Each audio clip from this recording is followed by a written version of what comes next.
నమస్కారం, big news టీవీకి స్వాగతం. హెడ్లైన్ చూద్దాం.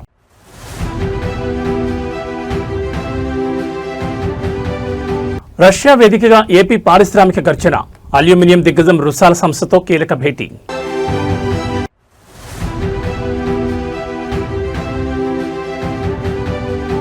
జడ్చర్ల కాంగ్రెస్ సభలో ఉద్దండపూర్ నిర్వాసితుల వీడియో హల్చల్, పాలమూరు రాజకీయాల్లో తీవ్ర కలకలం.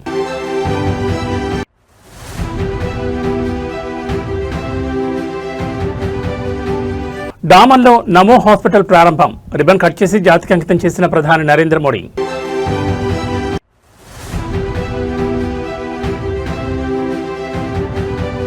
చిత్తూరు జిల్లాలో మద్యం లారీ బోల్తా, డ్రైవర్ను పట్టించుకోకుండా లిక్కర్ వేట, దొరికిన వారికి దొరికినంతగా లూటీ, బాటిళ్ల కోసం ఎగబడ్డ స్థానికులు, వాహనదారులు. ఇక డీటెయిల్స్ చూస్తే ఆంధ్రప్రదేశ్ రాష్ట్ర పారిశ్రామిక రంగానికి అంతర్జాతీయ వేదికపై సరికొత్త మైలురాయి దక్కింది. ప్రపంచంలోనే అత్యంత ప్రతిష్టాత్మకమైన అతిపెద్ద అల్యూమినియం దిగ్గజ సంస్థల్లో ఒకటైన రష్యాకు చెందిన రుసాల్ సీనియర్ మేనేజ్మెంట్తో రష్యాలోని సెయింట్ పీటర్స్బర్గ్ నగరంలో కీలక భేటీ జరిగింది.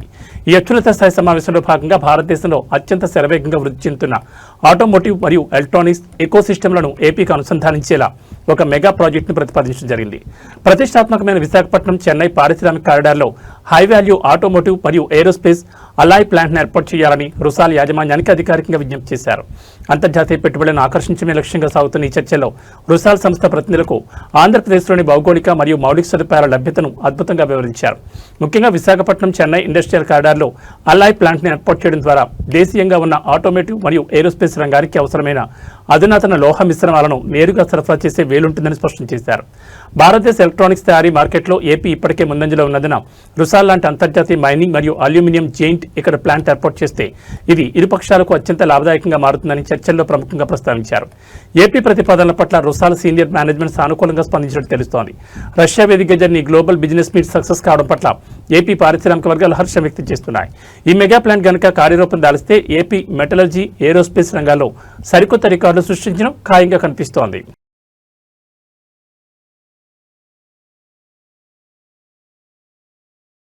ఆంధ్రప్రదేశ్ రాజకీయాల్లో లిక్కర్ పాలసీ చుట్టూ సాగుతున్న వివాదం మరోసారి తీవ్ర రూపం దాల్చింది. కూటమి ప్రభుత్వం వర్సెస్ వైసీపీ నేతల మధ్య సవాళ్లు ప్రతి సవాళ్లు నడుస్తున్న తరుణంలో మాజీ మంత్రి అంబటి రాంబాబు ముఖ్యమంత్రి చంద్రబాబు నాయుడిని టార్గెట్ చేస్తూ అత్యంత ఘాటు వ్యాఖ్యలు చేశారు. గత 2014-19 మధ్యకాలంలో చంద్రబాబు తన సిండికేట్ల ద్వారా రాష్ట్రంలో వేలాది ప్రైవేట్ దుకాణాలు, బెల్ట్ షాపులను నడిపించి ఏకంగా 25,000 కోట్ల మేర భారీ స్కామ్కు పాల్పడ్డారని అంబటి ఆరోపించారు. ఇప్పుడు అధికారాన్ని అడ్డం పెట్టుకుని ఆ పాత కేసులను క్లోజ్ చేసే ప్రయత్నం చేస్తున్నారంటూ ఆయన మండిపడ్డారు. గత వైఎస్ఆర్ కాంగ్రెస్ పార్టీ ప్రభుత్వ హయాంలో జరిగినట్లు చెబుతున్న మద్యం అక్రమాలపై కూటమి ప్రభుత్వం దర్యాప్తు జరుపుతున్న నేపథ్యంలో మాజీ మంత్రి అంబటి రాంబాబు గట్టి కౌంటర్ ఇచ్చారు. నాడు 2014-2019 మధ్యకాలంలో టీడీపీ నేతలు సిండికేట్లుగా మారి ఎంఆర్పీ కంటే ఎక్కువ ధరలకు మద్యం అమ్ముతూ పర్మిట్ రూమ్ల పేరిట దోపిడీకి పాల్పడ్డారని ఆయన ధ్వజమెత్తారు. తమ వైఎస్ఆర్సీపీ ప్రభుత్వం అధికారంలో ఉన్నప్పుడు ప్రభుత్వం ఆధ్వర్యంలోని ఎంతో పారదర్శకంగా మద్యం విధానం నడిపించామని స్పష్టం చేశారు.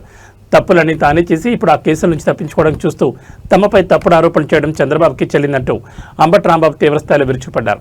అంబటి రాంబాబు చేసిన వ్యాఖ్యలపై అధికార తెలుగుదేశం మరియు కూటమి నేతలు సైతం అంతే వేగంగా స్పందిస్తున్నారు. గత ప్రభుత్వ హయాంలో జరిగిన లిక్కర్ మాఫియా దందా త్వరలోనే పూర్తిగా బయటపడుతుందని, అందువల్లే వైసీపీ నేతలు భయంతో ముందస్తుగా ఇలాంటి తప్పుడు ఆరోపణలు చేస్తున్నారని కౌంటర్ ఇస్తున్నారు. ఏదేమైనా ఏపీలో ఈ లిక్కర్ స్కామ్ పాలిటిక్స్ ఇప్పుడు రెండు పార్టీల మధ్య తీవ్ర యుద్ధానికి దారితీసింది. 25,000 కోట్ల స్కామ్ చేశాడు నారా చంద్రబాబు నాయుడు గారు. నేను ఈ సందర్భంగా చెప్తాను, ఇంతకు ముందు కూడా అనేక సందర్భాల్లో వైఎస్ఆర్ కాంగ్రెస్ పార్టీ చెప్పింది. సిండికేట్ల ద్వారా 4,380 ప్రైవేటు మద్యం దుకాణాలు నడిపారు. మొత్తం రాష్ట్రంలో 4,380 ప్రైవేటు దుకాణాలు నడిపారు. 4,380 పర్మిట్ రూములు నడిపారు. ఇవి కాకుండా 40,000 బెల్ట్ షాపులు నడిపారు. ఎంఆర్పీ కన్నా 20% ఎక్కువ అమ్మినటువంటి సందర్భాలు. ఇవన్నీ స్కామ్లు, భాగాలు. ఈ విధంగా సుమారుగా 25,000 కోట్ల రూపాయలు ఆర్జించి స్కామ్ చేసినటువంటి ఘనత 2014-19లో చంద్రబాబు నాయుడు గారికి దక్కుతుంది. ఇవాళ మా మీద ఈ కార్యక్రమాలు చేస్తున్నాడు. మేము స్కామ్ లేకపోయినా స్కామ్ ఉందని చెప్పి సృష్టించి ఏదో ఇబ్బంది పెట్టాలి పొలిటికల్ గా అనేటువంటి ప్రయత్నం చేస్తున్నాడు. మీకు గుర్తు చేస్తా, కేబినెట్ ఆమోదం లేకోకుండా, ఫైనాన్స్ డిపార్ట్మెంట్ అంగీకారం లేకోకుండా ప్రివిలేజ్ ఫీజును రద్దు చేశారు. ఆ రోజుల్లో 2014-19లో ప్రివిలేజ్ ఫీజును రద్దు చేసి డిస్టిలరీలకు 5,200 కోట్ల రూపాయల లాభం కలిగే విధంగా చేశారు. రాష్ట్ర ప్రభుత్వ ఖజానాకి 5,200 కోట్ల రూపాయలు నష్టం జరిగే విధంగా చేశారు. కిక్ బ్యాక్స్ కొట్టేశాడు చంద్రబాబు నాయుడు గారు. వాళ్ళ అబ్బాయి కిక్ బ్యాక్ కొట్టేసి స్కామ్కు పాల్పడి ఇవాళ మమ్ములు అనేటువంటి పరిస్థితికి ఇవాళ దిగజారిపోయారు. దీని మీద వైఎస్ఆర్ కాంగ్రెస్ పార్టీ అధికారంలోకి వచ్చిన తర్వాత ఈ స్కామ్ మీద కేసు పెడితే ఈయన అధికారంలోకి వచ్చిన తర్వాత క్యాష్ మూసేసే కార్యక్రమం చేస్తున్నాడు భయపడి. విచారణ జరపచ్చు కదా, నిజంగా ఏమీ జరగకపోతే విచారణ జరపచ్చు, విచారణలో బయటికి రావచ్చు. కానీ ఉమ్మడి మహబూబ్ నగర్ జిల్లా జడ్చర్ల పొలిటికల్ వేదికగా సాగుతున్న సవాళ్లు ప్రతి సవాళ్ల మధ్య సభలో ప్రదర్శించిన ఒక వీడియో ఇప్పుడు ఇరు పార్టీల మధ్య తీవ్ర చర్చకు దారితీసింది. జడ్చర్ల బహిరంగ సభలో అధికార కాంగ్రెస్ శ్రేణులు విడుదల చేసిన ఒక ప్రత్యేక వీడియో సభకు వచ్చిన వేలాది మంది ప్రజలను ఆలోచించడమే కాకుండా తీవ్ర ఉద్వేగానికి గురిచేసింది. గత బీఆర్ఎస్ ప్రభుత్వ హయాంలో పాలమూరు రంగారెడ్డి ఎత్తిపోతల పథకంలో భాగమైన ఉద్దండపూర్ ప్రాజెక్టు కింద తమ సర్వస్వాన్ని కోల్పోయిన నిర్వాసితుల కన్నీటి గాథలను ఈ వీడియోలో పొందుపరిచారు. ఉద్దండపూర్ రిజర్వాయర్ నిర్మాణంలో వేలాది ఎకరాల భూములు, ఇళ్లు కోల్పోయిన స్థానిక రైతాంగం ఎదుర్కొన్న కష్టాలను ఈ వీడియోలో క్లియర్ కట్ గా చూపించారు. నాడు తమకు చట్టబద్ధంగా అందాల్సిన నష్టపరిహారం, పునరావాస ప్యాకేజీలను ఇవ్వకుండా గత గులాబీ ప్రభుత్వం పోలీస్ బలగాలను ప్రయోగించి తక్కువ ధరలకే భూములను ఎలా స్వాధీనం చేసుకుందో రైతులు కన్నీటితో వివరించిన తీరు సభలో అందరినీ కదిలించింది. తమ సొంత గడ్డపైని హక్కులు కోల్పోయి అటు పరిహారం అందక ఇటు ఉపాధి లేక ఏళ్ల తరబడి కోట్ల చుట్టూ ఆఫీసుల చుట్టూ తిరిగిన దౌర్భాగ్య పరిస్థితిని ఈ నిరసన వీడియోలో కండ కట్టినట్లు ప్రజల ముందుకు తెచ్చారు. జడ్చర్ల సభలో ఈ వీడియో ప్లే కావడంతో కాంగ్రెస్ శ్రేణులు బీఆర్ఎస్ టార్గెట్ గా పొలిటికల్ అటాక్ ముమ్మరం చేశాయి. పాలమూరు రైతుల పొట్టగొట్టి ప్రాజెక్టుల పేరిట దోపిడీ చేశారనడానికి ఉద్దండపూర్ రైతుల కన్నీళ్లే నిదర్శనమని విమర్శిస్తున్నాయి. అయితే ఈ ఆరోపణలను బీఆర్ఎస్ నేతలు తోసిపుచ్చుతున్నారు. ప్రాజెక్టుల కోసం చట్ట ప్రకారమే పరిహారం అందించామని, రాజకీయ పబ్లిసిటీ కోసమే ఇలాంటి వీడియోలతో తప్పుడు ప్రచారం చేస్తున్నారని కౌంటర్ ఇస్తున్నారు. ఏదేమైనా జడ్చర్ల సభలో హల్చల్ చేసిన ఈ ఉద్దండపూర్ వీడియో ఇప్పుడు పాలమూరు పాలిటిక్స్ లో హాట్ టాపిక్ గా మారింది. మాట్లాడే ముందు ఒక వీడియో సీఎం గారికి చూపించాలని చెప్పేసి ఒక వీడియో 2 నిమిషాల వీడియో తయారు చేసినాము, అదొక్కటి పెట్టాల్సిందిగా కోరుకుంటున్నాం. పాలమూరు రంగారెడ్డి ఎత్తిపోతల పథకంలో భాగంగా నిర్మిస్తున్న ఉదండపూర్ జలాశయ నిర్మాణ పనులకు తాత్కాలికంగా బ్రేక్ పడింది. 3 నెలల్లో ఇస్తామన్న పరిహారం 9 నెలలు గడిచినా ఇవ్వకపోగా అధికారులు చేపట్టిన సర్వే తప్పుల తడకగా మారడంతో నిర్వాసితులు ఆగ్రహం వ్యక్తం చేశారు. ఉదండపూర్ రిజర్వాయర్ పనులు అడ్డగింత, పరిహారం కోసం బల్లూరు గ్రామస్తులు ఆందోళన. భూములు సర్వే చేసి 3 ఏళ్లవుతున్నా నష్టపరిహారం, ఇండ్ల స్థలాలు చూపించడం లేదంటూ రాస్తారోకో చేశారు. సీఎంను కలిసేందుకు వచ్చిన నిర్వాసితుల్ని పోలీసులు అరెస్టు చేసి పంజాగుట్ట పోలీస్ స్టేషన్ కు తరలించారు. ఏ అధికారి ఎందుకు సమాధానం చెప్తలేరు? ఇవన్నీ నిలదీసి అడిగితే మీరు ఏం చేసుకుంటారో చేసుకోండి అని. అప్పుడు ఇస్తాము ఇప్పుడు ఇస్తాము అని చెప్పి కొంకడమే ఉంది తప్ప కానీ మాకు న్యాయం అయితే జరగట్లేదు.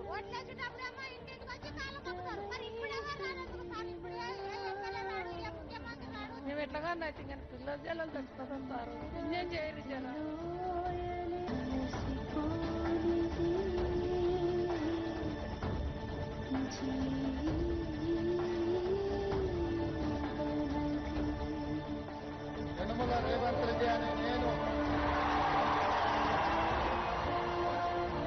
ఉదండపూర్ కింద ఉన్న విలేజెస్ R&R ప్యాకేజ్ ఈ రోజు వరకు కంప్లీట్ కాలేదు.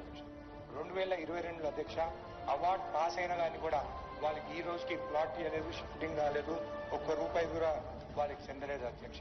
తప్పనిసరిగా ఈ శాసనసభ కాలంలో పాలమూరు రంగారెడ్డి పూర్తి చేసి 12 లక్షల ఎకరాలకి నీళ్లు ఇస్తామని చెప్పి నేను సభాముఖంగా మనం చేస్తున్నా. పాలమూరు రంగారెడ్డి లిఫ్ట్ ఇరిగేషన్ సంబంధించి సంపూర్ణంగా ఈ 5 సంవత్సరాలు పూర్తి చేసి నీళ్లు అందించడం మా అందరి ముందు లక్ష్యం. దాన్ని పూర్తి చేస్తాం. మా అనిరుద్ధ్ రెడ్డి అడిగితే ఈ రోజు అన్ని ప్రాజెక్టులకు సంబంధించి పాలమూరు రంగారెడ్డి ఎత్తిపోతల, Kalwakurthy project, Bhima project, Koilsagar project, Nettempadu project. Telangana రాజకీయం ఒక్కసారిగా ఉమ్మడి మహబూబ్ నగర్ జిల్లా వేదికగా వేడెక్కింది. ప్రత్యర్థి పార్టీ బీఆర్ఎస్ లక్ష్యంగా ముఖ్యమంత్రి రేవంత్ రెడ్డి చేసిన సంచలన వ్యాఖ్యలు ఇప్పుడు సోషల్ మీడియాలో పొలిటికల్ సర్కిల్స్ లో మారిమోగిపోతున్నాయి. తన సొంత గడ్డ అయిన పాలమూరు రీజియన్లో రాబోయే రోజుల్లో గులాబీ పార్టీకి స్థానం లేకుండా చేస్తానని ఆయన అత్యంత ఘాటుగా సవాల్ విసిరారు. పాలమూరులో ఒక బీఆర్ఎస్ ఎమ్మెల్యేను కూడా గెలవనివ్వను, జిల్లాలో ఆ పార్టీ జెండాది మరి కూలిపోవాలి అంటూ రేవంత్ రెడ్డి చేసిన ఓపెన్ స్టేట్మెంట్ ఇప్పుడు తెలంగాణ రాజకీయాల్లో పెను సంచలనంగా మారింది. ఉమ్మడి మహబూబ్నగర్ జిల్లా రాజకీయాలపై పట్టు సాధించేందుకు కాంగ్రెస్ బీఆర్ఎస్ పార్టీల మధ్య చాలా రోజులుగా పంతాలు పట్టింపులు నడుస్తున్నాయి. ఈ క్రమంలోని జిల్లాలో పర్యటించిన ముఖ్యమంత్రి రేవంత్ రెడ్డి గత ప్రభుత్వ వైఫల్యాన్ని ఎండగడుతూనే బీఆర్ఎస్ క్యాడర్ను తీవ్రస్థాయిలో హెచ్చరించారు. రాబోయే ఎన్నికల నాటికి పాలమూరు మట్టిలో గులాబీ జెండా కనిపించకుండా చేస్తామని, ఇక్కడ నియోజకవర్గాల్లో ఒక్క బీఆర్ఎస్ అభ్యర్థిని కూడా అసెంబ్లీ గేట్ తాకనివ్వనని ధీమా వ్యక్తం చేశారు. ఊరూరా ఉన్న బీఆర్ఎస్ జెండా దిమ్మలను కాంగ్రెస్ సునామీతో కూల్చేస్తామని రేవంత్ రెడ్డి పలికిన డైలాగ్ను కాంగ్రెస్ శ్రేణుల్లో సరికొత్త జోష్ నింపగా బీఆర్ఎస్ వర్గాల్లో తీవ్ర ఆగ్రహాన్ని రేకెత్తిస్తున్నాయి. సీఎం రేవంత్ రెడ్డి చేసిన ఈ వ్యాఖ్యలపై బీఆర్ఎస్ ముఖ్య నేతలు సైతం అంతేఘాటుగా స్పందిస్తున్నారు. పాలమూరు గడ్డ ఎప్పుడు కేసీఆర్కి మరియు బీఆర్ఎస్ పార్టీకి అండగా నిలిచిందని రేవంత్ రెడ్డి పగటి కలల కన్నా మానుకోవాలని కౌంటర్ ఇస్తున్నారు. ఏదేమైనా రేవంత్ రెడ్డి వర్సెస్ బీఆర్ఎస్ నేతల సభలతో ఉమ్మడి మహబూబ్నగర్ జిల్లా పాలిటిక్స్ ఇప్పుడు పీక్స్ కు చేరాయి. ఈ వేలాది మంది సాక్షిగా పాలమూరు బిడ్డగా చంద్రశేఖరరావు రాసి పెట్టుకొని డైరీలో పాలమూరు జిల్లాలని జెండాను ఎగరనీయం, గద్దెలు దిగాలే, దిమ్మెలు గూలాలే, ఈ పాలమూరు గడ్డ మీద నీ గుర్తు అనేది ఇక మర్చిపో, నీ గుర్తు నీ ఎమ్మెల్యే అనేది గతమే, భవిష్యత్తులో ఒక్కరిని కూడా గెలవని అని. ఇవాళ ఈ బిడ్డలకు అన్ని కష్టాలు తీరవడానికి ఈ వేదిక మీద ఉన్న మేమందరం ఉన్నాం. దేశవ్యాప్తంగా మౌలిక వసతుల కల్పనతో పాటు పేద మధ్యతరగతి ప్రజలకు నాణ్యమైన వైద్యాన్ని అందుబాటులోకి తెచ్చే క్రతువులో కేంద్ర ప్రభుత్వం మరో కీలక అడుగు వేసింది. కేంద్ర పాలిత ప్రాంతమైన డామన్లో అత్యాధునిక మౌలిక వసతులతో నిర్మించిన సరికొత్త జిల్లా ఆసుపత్రి నమో హాస్పిటల్ను ప్రధాని నరేంద్ర మోడీ ఈ రోజు రిబ్బన్ కట్ చేసి అధికారికంగా ప్రారంభించారు. స్థానిక ప్రజలకు మెరుగైన నాణ్యమైన ఆరోగ్య సేవలను మరింత చేరువ చేయడమే లక్ష్యంగా ఈ సూపర్ స్పెషాలిటీ స్థాయి జిల్లా ఆసుపత్రిని కేంద్ర ప్రభుత్వం తీర్చిదిద్దింది. డామన్ అండ్ డయ్యూ పరిధిలో గల పేద ప్రజలు గతంలో పెద్ద వైద్యం కోసం పక్క రాష్ట్రాలపై ఆధారపడాల్సి వచ్చేది. ఈ సమస్యకు శాశ్వత పరిష్కారం చూపుతూ కేంద్ర ప్రభుత్వం ఈ అత్యాధునిక హాస్పిటల్ నిర్మించింది. ఈ ఆసుపత్రి అందుబాటులోకి రావడం ద్వారా ప్రతిరోజు దాదాపు 1500 మందికి పైగా ఓపీడీ రోగులకు అత్యుత్తమ వైద్య సేవలు అందనున్నాయి. ఆసుపత్రిలోని విభిన్న వార్డులు, అత్యాధునిక ఆపరేషన్ థియేటర్లు మరియు డయాగ్నోస్టిక్ సెంటర్లను ప్రధాని మోడీ స్వయంగా పరిశీలించి అక్కడ ఏర్పాటు చేసిన వైద్య సదుపాయాలపై సంతృప్తిని వ్యక్తం చేశారు. రాబోయే రోజుల్లో ఈ ప్రాంత హెల్త్ ప్రొఫైల్ను మార్చడంలో నమో హాస్పిటల్ కీలక పాత్ర పోషించనుంది. దేశంలోని ప్రతి పౌరుడికి తక్కువ ఖర్చుతో కూడిన కార్పొరేట్ స్థాయి వైద్యం అందించడమే తమ ప్రభుత్వ ధ్యేయమని ఈ సందర్భంగా ప్రధాని మోడీ స్పష్టం చేశారు. డామన్, దాద్రా నగర్ హవేలీ ప్రాంతాల రూపురేఖలు మారుస్తూ కేంద్ర ప్రభుత్వం అందిస్తున్న ఈ సరికొత్త ఇన్ఫ్రాస్ట్రక్చర్ గిఫ్ట్ పట్ల స్థానిక ప్రజల నుంచి పండగ వాతావరణం వ్యక్తమవుతోంది.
పల్నాడు జిల్లా నరసరావుపేట రాజకీయం మరోసారి తీవ్ర ఉద్రిక్తతకు దారితీస్తుంది. వైఎస్ఆర్సీపీ మాజీ శాసనసభ్యులు డాక్టర్ గోపిరెడ్డి శ్రీనివాసరెడ్డి నివాసం వద్ద ఒక్కసారిగా హైటెన్షన్ వాతావరణం నెలకొంది.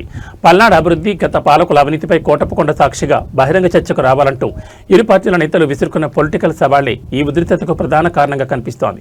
శాంతి భద్రతలకు విఘాతం కలగకుండా పోలీసులు మాజీ ఎమ్మెల్యే గోపిరెడ్డి నివాస పరిసర ప్రాంతాలను తమ అధీనంలోకి తీసుకున్నారు.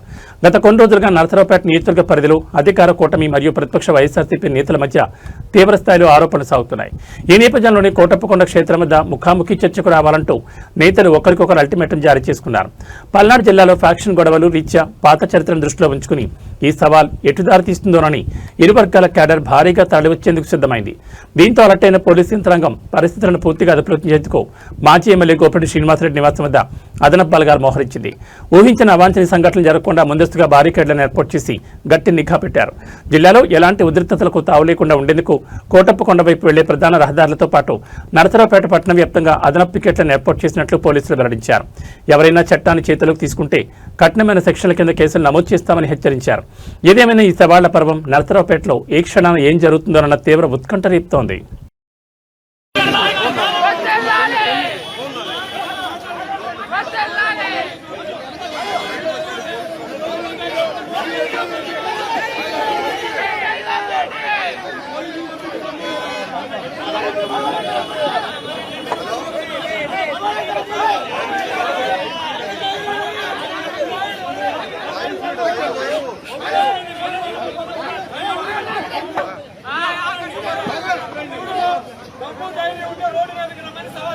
అవాజ్